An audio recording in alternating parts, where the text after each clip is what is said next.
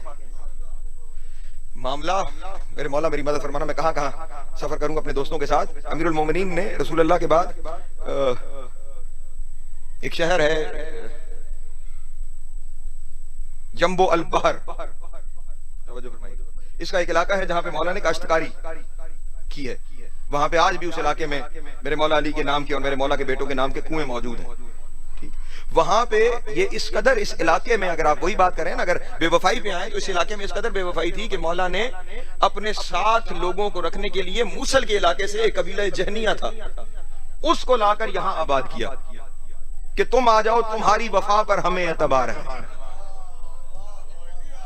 ان پہ نہیں, ان پہ اعتماد ہے. وہ بھی اتنے وفادار تھے کہ شہدائے کربلا کے 72 شہیدوں میں سے کسی قبیلے کو یہ شرف حاصل نہیں سوائے بنی ہاشم کے کہ 3 شہید اس قبیلہ جہنیہ سے. توجہ ہے میرے محترم دوستو. یہ یہاں سے جہاں کوفے میں کچھ اشخاص کے اندر آپ کو برائی نظر آ رہی ہے, وہیں پہ کوفے کے اندر وفا بھی ہے. وہ وفادار شخصیات جنہوں نے حسین پہ اپنی جان قربان کر دی, جو شب ہجرت, شب عاشور میں جب اللہ اکبر شہزادی امام حسین سے بات کرتے ہوئے کہتی ہیں کہ حسین کل کا دن مشکل ہے, آزما لیا ساتھیوں کو, کہیں ایسا نہ ہو کل یہ مشکل میں ساتھ چھوڑ کے چلے جائے. اللہ اکبر. یہ گفتگو, اور آقا حسین نے کہا کہ میری بہن میں نے آزما لیے, میں نے چراغ بجھا کے بھی دیکھ لیے, کوئی نہیں جانے والا, کوئی نہیں. لیکن جب بی بی یہ بات کر رہی تھی اپنے بھائی سے تو یہ کسی طرح یہ آواز حضرت حبیب ابن مظاہر کے کان میں پڑ گئی. فوراً سارے ساتھیوں, کوفی ہے, سارے ساتھیوں کو اکٹھا کیا اور کہا مرنے کا مقام ہے, بطول کی بیٹی سوچ رہی ہے کل ہم چلے نہ جائے. تمام صحابیوں کو ساتھ لے کر خیمہ عالیہ بنت علی کے خیمے کے باہر آ گئے, اور باہر آ کر مخاطب آقا حسین سے ہوئے کیونکہ جانتے ہیں بات کس سے کرنی ہے. سنانی علی کی بیٹی کو ہے لیکن احترام یہ ہے مخاطب حسین ہوگا,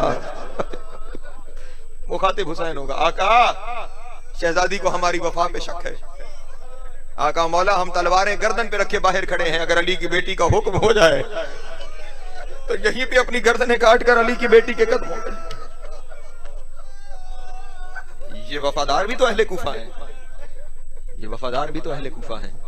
اور عزیزان محترم جہاں یہ وفا ہے کوفے والوں کے اندر, وہاں پہ یہ معاملہ ہے کہ یہ جو آج 28ویں شب آ گئی, کل 28 رجب کا دن ہے, حسین ظہرین کی نماز کے لیے روضہ رسول پہ موجود ہیں, اور قاصد آیا اور اس نے آ کر کہا حسین والی مدینہ بلا رہا ہے. یہ صرف سننا تھا, قبر رسول پہ ہاتھ رکھ کے کہا انا للہ و انا الیہ.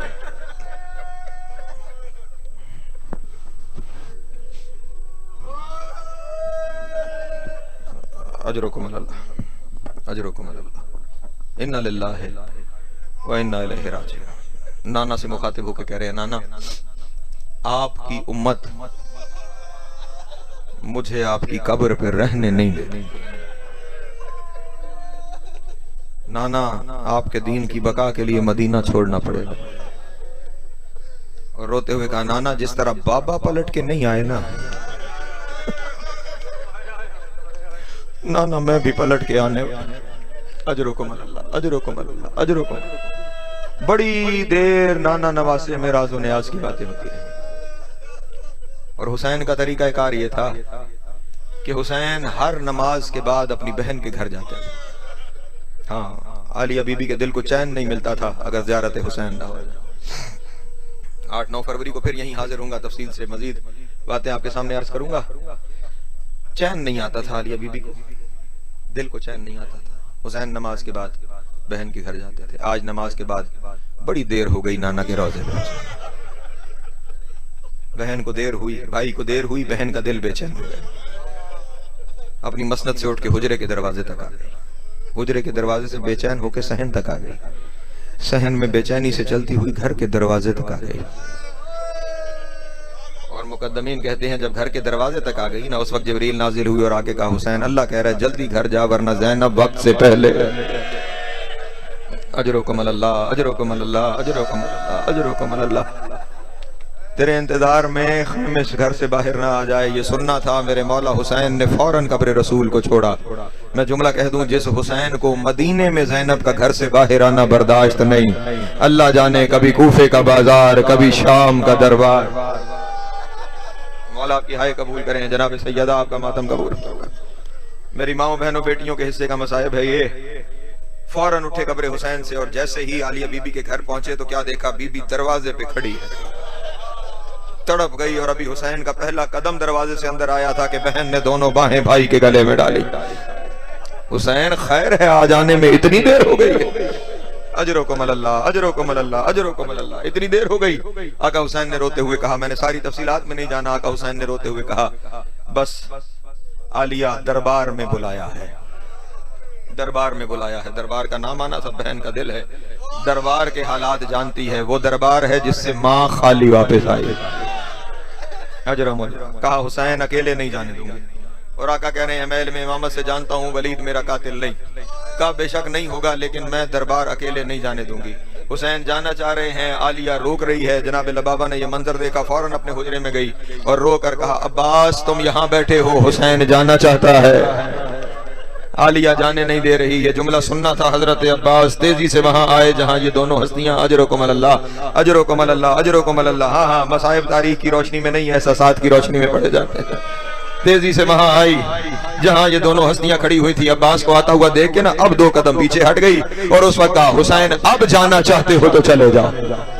ہائے ہائے، اجرکم اللہ، اجرکم اللہ، اب جانا چاہتے ہو تو چلے جاؤ۔ حسین کو یہ کہہ کر عباس کی طرف دیکھے گا، عباس سر سے پاؤں تک میرے حسین کو غور سے دیکھ لے، سر سے پاؤں تک میرے حسین کو غور سے دیکھ لے، جیسا حسین دے رہی ہوں ویسا حسین واپس لوں گی۔ میں کہوں گا شہزادی یہی بات دسویں کو بھی کہی ہوتی کہ ایسا حسین مدینے لے کے جاؤں گی، پھر کیسے ممکن تھا کہ عباس کے ہوتے ہوئے حسین تیرا ضرب۔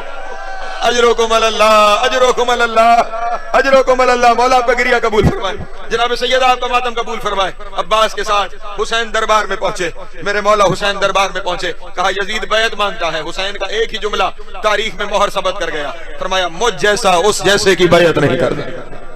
اجرکم اللہ، مجھ جیسا اس جیسے کی بیعت نہیں کر سکتا۔ یہ کہہ کے جو حسین نکلنے لگے تو مروان نے کچھ اشارہ کیا اس کی طرف، کہا اگر یہ آج چلا گیا پھر ہاتھ میں نہیں آئے گا، یہیں پہ گردن قلم کر دو۔ جب کہا نا سر قلم کر دو، اس وقت آقا حسین نے کہا یبن زرقا، اور نیلی آنکھوں والی طوائف کے بیٹے، تم مجھے قتل کرے گا؟